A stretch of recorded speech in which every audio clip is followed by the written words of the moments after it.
ভারত ও রাশিয়ার মধ্যে এক নতুন বাণিজ্যিক দিগন্ত উন্মোচিত হতে যাচ্ছে, যা দক্ষিণ এশিয়া থেকে পূর্ব ইউরোপ পর্যন্ত ভূ রাজনীতি ও বাণিজ্যের সমীকরণ বদলে দেবে। দীর্ঘ প্রতীক্ষিত আন্তর্জাতিক উত্তর দক্ষিণ পরিবহন করিডোর বা INSTC প্রকল্পের আওতায় এই রেলপথ নির্মাণের বিষয়টি এখন চূড়ান্ত পর্যায়ে রয়েছে। বিশেষ করে ইরানের রাশট থেকে আস্তারা পর্যন্ত ১৬২ কিলোমিটার দীর্ঘ রেলপথটি নির্মাণের জন্য রাশিয়া প্রায় ১৬০ কোটি ইউরো ঋণ দেওয়ার চুক্তি করেছে, যা এই প্রকল্পের প্রধান মিসিং লিঙ্ক বা সংযোগহীন অংশ হিসেবে পরিচিত ছিল। ২০২৬ সালের শুরুর দিকে এই অংশের নির্মাণ কাজ পুরোদমে শুরু হতে যাচ্ছে, যা শেষ হলে ভারতের মুম্বাই বন্দর থেকে রাশিয়ার সেন্ট পিটার্সবার্গ পর্যন্ত পণ্য পরিবহনে আমূল পরিবর্তন আসবে।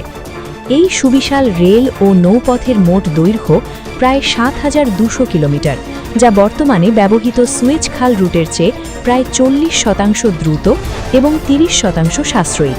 বর্তমানে ভারত থেকে রাশিয়ায় জাহাজযোগে পণ্য পাঠাতে প্রায় ৪০ থেকে ৪৫ দিন সময় লাগে, কিন্তু এই রেলপথ ও মাল্টিমোডাল রুট চালু হলে তা মাত্র ১৫ থেকে ২৫ দিনের মধ্যে সম্পন্ন করা সম্ভব হবে। ভারত ও রাশিয়ার এই ঐতিহাসিক সংযোগে ইরান এবং আজারবাইজান প্রধান ট্রানজিট দেশ হিসেবে কাজ করছে। এছাড়াও কাজাখস্তান, তুর্কমেনিস্তান, বেলারুশ এবং মধ্য এশিয়ার দেশগুলো এই প্রজেক্টের সরাসরি সুফল ভোগ করবে। এই প্রকল্পের মাধ্যমে ভারত থেকে মূলত কৃষিজাত পণ্য, চা, কফি, ওষুধ এবং রাশিয়ার দিক থেকে অপরিশোধিত তেল, প্রাকৃতিক গ্যাস, সার ও উন্নত যন্ত্রপাতি আদান প্রদান করা হবে, যা দুই দেশের বাণিজ্যের লক্ষ্যমাত্রাকে $100 বিলিয়ন নিয়ে যেতে সহায়তা করবে। রাশিয়া ও ভারতের দীর্ঘদিনের পরীক্ষিত বন্ধুত্বের সম্পর্ক এই প্রকল্পের মাধ্যমে এক অনন্য উচ্চতায় পৌঁছেছে, কারণ দুই দেশই পশ্চিমা দেশগুলোর ওপর বাণিজ্যিক নির্ভরতা কমাতে চাইছে। বিশেষ করে ইউক্রেন যুদ্ধের পর রাশিয়ার ওপর পশ্চিমা নিষেধাজ্ঞার কারণে মস্কো এখন বিকল্প বাণিজ্যিক পথ খুঁজছে, যেখানে ভারত তাদের প্রধান অংশীদার। অন্যদিকে ভারত তার জ্বালানি নিরাপত্তা ও মধ্য এশিয়ার বাজারে প্রবেশের জন্য এই রুটকে অত্যন্ত গুরুত্ব দিচ্ছে। তবে এই বিশাল কর্মযজ্ঞের পথে প্রধান বাধা হিসেবে দেখা দিয়েছে মার্কিন যুক্তরাষ্ট্র।